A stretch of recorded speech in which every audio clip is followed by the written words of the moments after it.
decision has been made to cover up this old painting. I'm going to show you how I did it. I used an acrylic polymer. It's also called gesso, and it's made by Blick.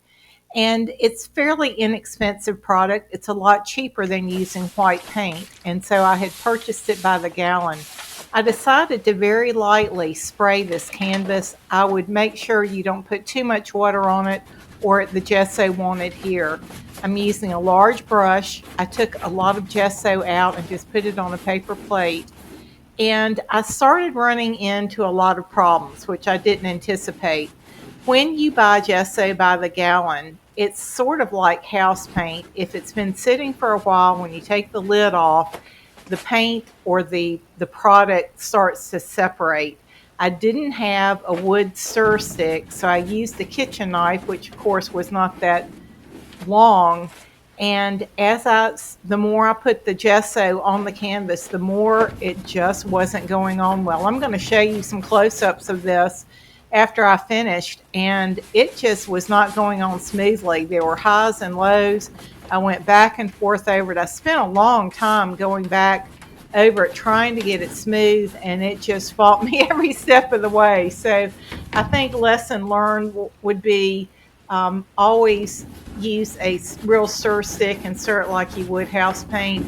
But I think next time, if I ever make it through using this whole gallon, it's a lot of product. I think next time I would buy it in a smaller quantity, maybe even in a tube.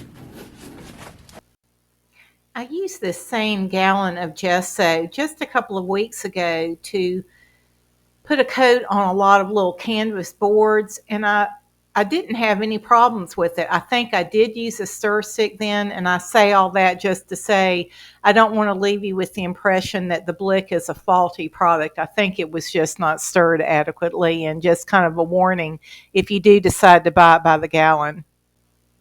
Here's a close-up of the canvas after I gessoed it, and as you can see, there are terrible areas where it's thicker than other areas. It reminded me of when the ocean pulls back and the ridges it leaves in the sand. I really had a terrible time with it.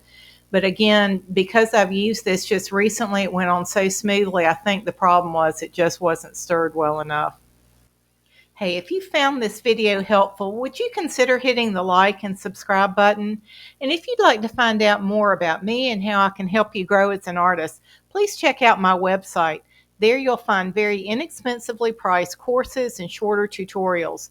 You'll find a link in the description box below.